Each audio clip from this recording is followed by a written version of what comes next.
ಬೆಳಗಾವಿಯಲ್ಲಿ 4,500 ಕೋಟಿ ರೂಪಾಯಿ ವಂಚನೆ ಆರೋಪ ಪ್ರಕರಣ. ಶಿವಾನಂದ ನೀಲಣ್ಣವರ್ ಬಳಸ್ತಾ ಇದ್ದ 4 ಅಕೌಂಟ್ಗಳನ್ನ ಫ್ರೀಸ್ ಮಾಡಲಾಗಿದೆ. 3 ಖಾಸಗಿ ಬ್ಯಾಂಕ್, 4 ಅಕೌಂಟ್ಗಳು, 100 ಕೋಟಿ. ಶಿವಾನಂದನ ಪ್ರತಿ ಅಕೌಂಟ್ನಲ್ಲಿ 100 ಕೋಟಿ ರೂಪಾಯಿ ಇರುವುದು ಗೊತ್ತಾಗಿದೆ. ಅಕೌಂಟ್ನಲ್ಲಿ 100 ಕೋಟಿ ಇದ್ರೂ ಕೂಡ ಬ್ಯಾಂಕ್ ಸೈಲೆಂಟ್. ಇಡಿ ಮತ್ತು ಐಟಿ ಗಮನಕ್ಕೆ ಬ್ಯಾಂಕ್ ಅಧಿಕಾರಿಗಳು ತಂದಿಲ್ಲ. ಬ್ಯಾಂಕಿನ ಅಧಿಕಾರಿಗಳ ನಡೆಯ ಬಗ್ಗೆಯೂ ಕೂಡ ಇದೀಗ ಅನುಮಾನ ಕಾಡ್ತಾ ಇದೆ. ಆ ಒಂದು ಆಯಾಮದಲ್ಲೂ ಕೂಡ ಸಿಐಡಿ ತನಿಖೆಯನ್ನ ಮಾಡಲಿದೆ. ಶಿವಾನಂದ ಜೊತೆ ಬ್ಯಾಂಕ್ನ ಅಧಿಕಾರಿಗಳು ಕೂಡ ಶಾಮೀಲಾಗಿ ಮೌನಕ್ಕೆ ಜಾರಿದ್ರ. 100 ಕೋಟಿ ರೂಪಾಯಿ ಅಕೌಂಟ್ಗಳಲ್ಲಿ ಇದ್ರೂ ಕೂಡ ಅದರ ಮೂಲ ತಿಳಿಯುವ ನಿಟ್ಟಿನಲ್ಲಿ ಐಟಿ ಅಥವಾ ಇಡಿಗೆ ಮಾಹಿತಿಯನ್ನ ಕೊಡಬೇಕಿತ್ತು. ಆದರೆ ಆ ಕೆಲಸವನ್ನ ಬ್ಯಾಂಕ್ನವರು ಮಾಡಿಲ್ಲ ಅನ್ನೋದು ಗೊತ್ತಾಗಿದೆ. ಹಾಗಿದ್ರೆ ಶಿವಾನಂದ ನೀಲಣ್ಣವರ್ ವ್ಯವಹಾರದಲ್ಲಿ ಬ್ಯಾಂಕ್ನ ಅಧಿಕಾರಿಗಳು ಕೂಡ ಕೈ ಜೋಡಿಸಿದ್ರ?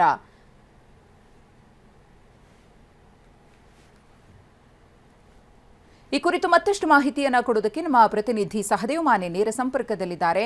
ಸಹದೇವ್, ಇದೀಗ ಬ್ಯಾಂಕ್ ಅಧಿಕಾರಿಗಳ ಕಡೆಗೂ ಕೂಡ ಅನುಮಾನದ ವಿಚಾರ ಈ ಪ್ರಕರಣದಲ್ಲಿ ಬರ್ತಾ ಇದೆ. ಬ್ಯಾಂಕ್ನ ಅಧಿಕಾರಿಗಳು ಕೂಡ ಶಿವಾನಂದ್ ಜೊತೆ ಶಾಮೀಲಾಗಿದ್ರ. ಅಕೌಂಟ್ಗಳಲ್ಲಿ 100 ಕೋಟಿ ರೂಪಾಯಿ ಇದ್ರೂ ಕೂಡ ಇಡಿ ಮತ್ತು ಐಟಿ ಗಮನಕ್ಕೆ ಯಾಕೆ ತರಲಿಲ್ಲ ಅಂತೆ?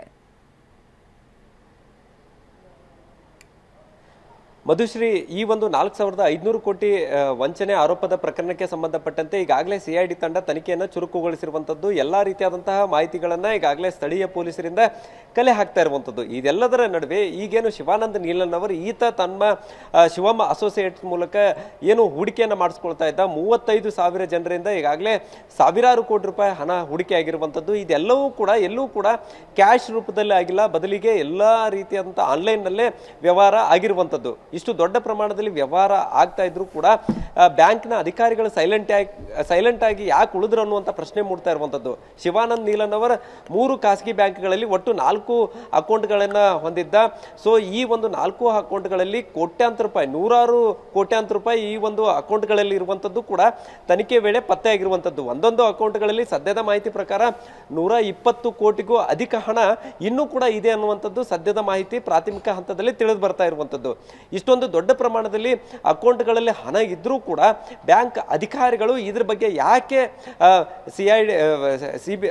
ಇಡಿ ಮತ್ತು ಐಟಿದವರಿಗೆ ತಿಳಿಸಲಿಲ್ಲ ಅನ್ನುವಂಥ ಅನುಮಾನ ಕೂಡ ಮೂಡ್ತಾ ಇರುವಂಥದ್ದು. ಸಹಜವಾಗಿ ಸಾಮಾನ್ಯ ಜನರು ಯಾರಾದರೂ 10 ರಿಂದ 20 ಲಕ್ಷ ರೂಪಾಯಿ ತಮ್ಮ ವ್ಯವಹಾರವನ್ನು ಹೊರತುಪಡಿಸಿ ಹೆಚ್ಚುವರಿಗೆ ಹಣ ಹಾಕಿದಂಥ ಸಂದರ್ಭದಲ್ಲಿ ಅಧಿಕಾರಿಗಳು ಬ್ಯಾಂಕಿಗೆ ಕರೆದು ಅವ್ರನ್ನ ವಿಚಾರಣೆ ಮಾಡ್ತಾರೆ. ಎಲ್ಲಿಂದ ಈ ಹಣ ಬಂತು, ಯಾಕಾಗಿ ಇಷ್ಟು ದೊಡ್ಡ ಪ್ರಮಾಣದಲ್ಲಿ ಹಣ ಹಾಕಿದ್ರಿ ಅನ್ನುವಂಥ ಪ್ರಶ್ನೆಗಳನ್ನು ಮಾಡ್ತಾರೆ.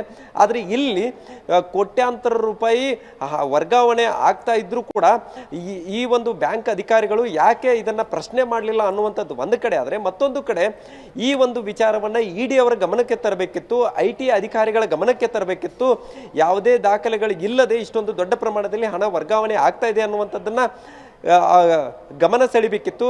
ಸೊ ಇದೆಲ್ಲವನ್ನು ಮಾಡದೆ ಬ್ಯಾಂಕ್ ಅಧಿಕಾರಿಗಳು ಸೈಲೆಂಟ್ ಆಗಿರುವಂದರ ಹಿಂದ್ಗಡೆ ಎಲ್ಲೋ ಒಂದು ಕಡೆ ಅನುಮಾನಗಳು ಮೂಡ್ತಾ ಇರುವಂಥದ್ದು. ಯಾಕಂದ್ರೆ ಶಿವಾನಂದ ನೀಲಣ್ಣವರ ಜೊತೆಗೆ ಅವರು ಕೂಡ ಕೈ ಜೋಡಿಸಿದ್ರ ಅನ್ನುವಂತಹ ಅನುಮಾನ ವ್ಯಕ್ತವಾಗ್ತಾ ಇರುವಂಥದ್ದು. ಈ ಒಂದು ಆಯಾಮದಲ್ಲೂ ಕೂಡ ಈಗ ಸಿಐಡಿ ಅಧಿಕಾರಿಗಳು ತನಿಖೆಯನ್ನು ನಡೆಸೋಕೆ ಪ್ಲಾನ್ ಅನ್ನು ಮಾಡ್ಕೊಳ್ತಾ ಇದ್ದಾರೆ.